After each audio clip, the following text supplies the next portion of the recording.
দেশে এখন যুদ্ধ পরিস্থিতি বিরাজ করছে।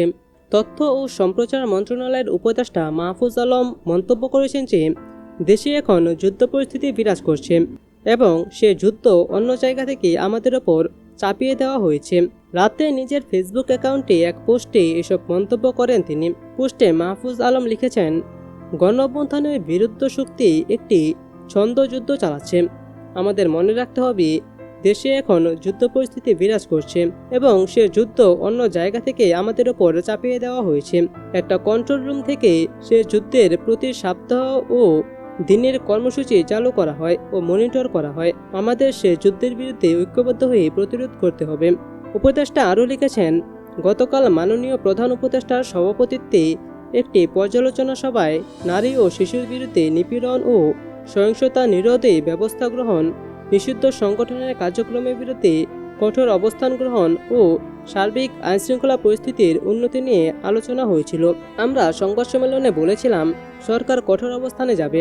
গতকাল থেকে আজ পর্যন্ত বিভিন্ন জায়গায় অপরাধীদের গ্রেপ্তার চলমান এবং বিচারের কাজ দ্রুত ও সুষ্ঠু করার লক্ষ্যে সরকার তৎপর। তিনি লিখেছেন, ছাত্র ও যুবকদের জন্য লক্ষাধিক চাকরির ব্যবস্থা ও তরুণদের জন্য জাতীয় কর্মসূচি গ্রহণের বিষয় ও গতকালের আলোচনায় উপস্থাপিত হয়েছে। শিগগিরই এ বিষয়ে দৃশ্যমান পদক্ষেপ নেওয়া হবে। সরকার জঙ্গিবাদ ও সন্ত্রাসের বিরুদ্ধে জিরো টলারেন্স দেখাবে এবং সে লক্ষ্যে সমন্বিত তৎপরতা ইতিমধ্যে শুরু হয়েছে।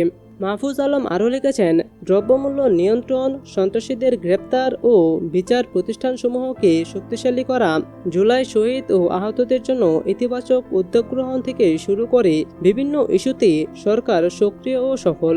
কিন্তু সামরিক, বেসামরিক আমলাতন্ত্র, ব্যবসায়িক শ্রেণী ও মিডিয়ার মধ্যকার গণঅভ্যুত্থানের শক্তিগুলোর বিরোধ, অন্যদিকে গণঅভ্যুত্থানের বিরুদ্ধ শক্তির ঐক্যবদ্ধ হয়ে ক্রমশ উত্থান সরকারকে বেকায়দায় ফেলেছে।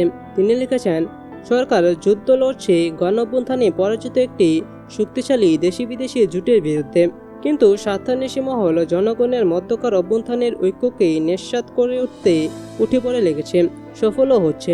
সেনাবাহিনীর, রাজনৈতিক দল ও অভ্যুত্থানের বিভিন্ন শক্তিকে মুখোমুখি না করে আমাদের জন্য আখেরে ভালো হবে।